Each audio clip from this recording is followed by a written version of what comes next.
Adding tile to your stairs can increase the height and depth of each step. It's crucial to carefully consider how the tile will affect the overall dimensions of your staircase to avoid creating a trip hazard. So before you ever install your first piece of tile, I would strongly suggest that you measure each one of the steps and then plan accordingly for these adjustments.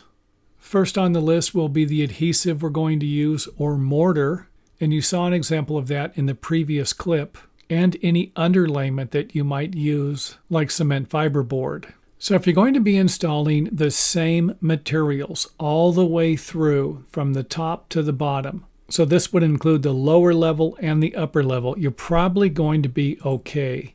You're probably not going to end up with any inconsistencies, and you can see that here as we work our way up the stairway.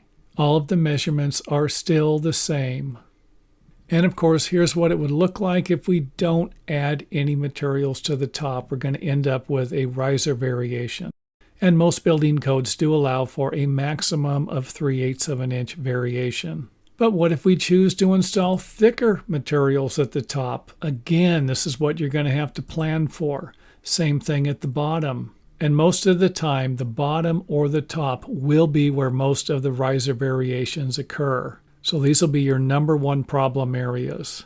And the last thing I want to mention in the video will be if you're going to use any type of backer board or underlayment. And don't forget that some underlayments will require adhesive under them and above them. So you might consider making adjustments for those also.